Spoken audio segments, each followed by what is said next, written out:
আসসালামু আলাইকুম। ধরুন আপনার প্রতিবেশী আপনার জমি নিয়ে কোনো সমস্যা সৃষ্টি করলো। কোনো বিরোধ আপনার জমি নিয়ে আপনার প্রতিবেশীর সাথে কোনো বিরোধ। অথবা একটি চেকের আপনাকে কেউ প্রদান করেছে, সেই চেকে টাকা নেই। এক্ষেত্রে এই ২টি মামলা আপনি কোথায় করবেন? ২টি মামলা কি এক জায়গায় করবেন? নাকি আলাদা, আলাদা ভিন্ন জায়গায় ভিন্ন আদালতে করবেন? চলুন আজকের ভিডিওতে আমরা জানি যে কোন মামলাটি কোথায় করতে হবে। সাধারণত পৃথিবীতে বিভিন্ন দেশে ২ প্রকার আদালত থাকে। একটি হচ্ছে দেওয়ানি আদালত, একটি ফৌজদারি আদালত। অর্থাৎ সিভিল কোর্ট এবং ক্রিমিনাল কোর্ট। সিভিল কোর্ট কোনগুলো? সিভিল কোর্টের বাংলা হচ্ছে দেওয়ানি আদালত। দেওয়ানি আদালত বলতে সেই আদালতকে বোঝায় যেখানে জমিজমা সংক্রান্ত, কারো অধিকার সংক্রান্ত এই সমস্যাগুলো সমাধান করা হয়।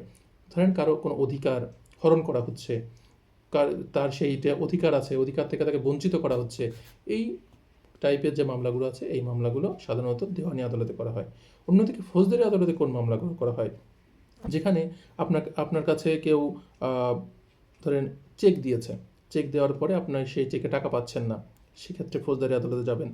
অথবা আপনাকে কেউ হত্যার হুমকি দিয়েছে, কেউ হত্যা করেছে, তারপরে কেউ ধর্ষণ করেছে, কেউ চুরি করেছে, ডাকাতি করেছে, কারো শান্তি ভঙ্গ করেছে, সেক্ষেত্রে সেই মামলাগুলো যাবে ফৌজদারি আদালতে।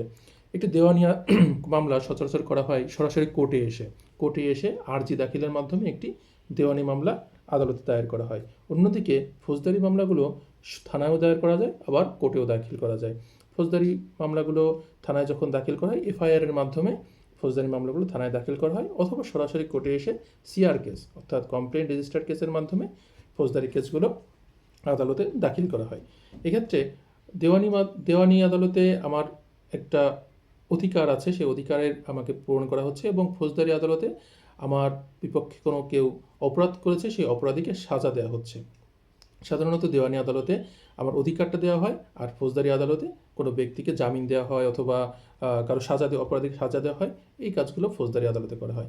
আমরা এই ভিডিও থেকে জানতে পারলাম যে দেওয়ানি আদালত সাধারণত জমিজমা সংক্রান্ত। আমরা সাধারণ কথায় যেটা বুঝি, জমিজমা সংক্রান্ত বা অফিস সংক্রান্ত যে বিষয়গুলো আছে সেক্ষেত্রে দেওয়ানি আদালতে, এবং কোনো অপরাধ সংক্রান্ত যেটা কোনো অপরাধ হচ্ছে, খুন, ধর্ষণ, ডাকাতি, রাহাজানি, এই টাইপের যে মামলাগুলো, এই মামলাগুলো হবে ফৌজদারি আদালতে।